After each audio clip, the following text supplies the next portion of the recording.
ইন্না নাহনু নাযালনা যিকরা ওয়া ইন্না লাহু লাহাফিজুন। নিশ্চয়ই এই কোরআন আমি অবতীর্ণ করেছি, আর নিশ্চয়ই এর হেফাজত আমিই করব। বছর জুড়ে সাফল্য অর্জনের হিসাব নিকাশে সবার প্রথমে যে অর্জন তা হল মহাগ্রন্থ পবিত্র আল কোরআন তেলাওয়াত। যারা তাদের প্রাণ জুড়ানো তেলাওয়াতের মাধ্যমে সকলকে পেছনে ফেলে প্রথম স্থান অর্জনের মধ্য দিয়ে বাংলাদেশের জন্য এক বিরল সম্মান বয়ে এনেছে। হাফেজ মুয়াজ মাহমুদ। তুরস্কের নবম আন্তর্জাতিক হিফজুল কুরআন প্রতিযোগিতা বাংলাদেশের এই কৃতি সন্তান প্রথম স্থান অর্জন করে।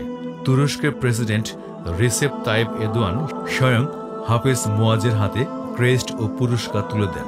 এর পূর্বে মক্কায় ৪৪তম কিং আব্দুল আজিজ আন্তর্জাতিক হিফজুল কুরআন প্রতিযোগিতায় হাফেজ মুয়াজ মাহমুদ প্রথম স্থান অধিকার করেছিল।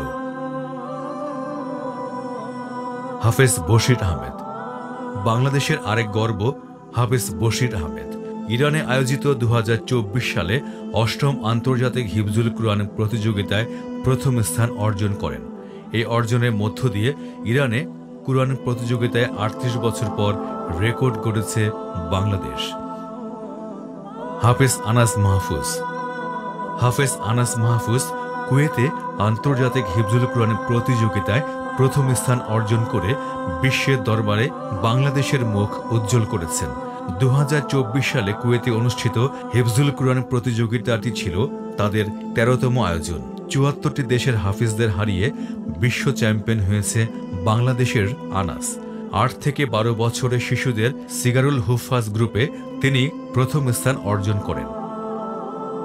হাফেজ আবু রায়হান। সেনেগালে অনুষ্ঠিত ১১তম আন্তর্জাতিক হিফজুল কুরআন ২০২৪-এর আসরে প্রথম স্থান অর্জন করেছেন বাংলাদেশের হাফেজ আবু রায়হান। এর পূর্বে তিনি ২০১৮ সালে কাতারের তিজান আন-নূর আন্তর্জাতিক হিফজুল কুরআন প্রতিযোগিতায়ও প্রথম স্থান অর্জন করেছিলেন।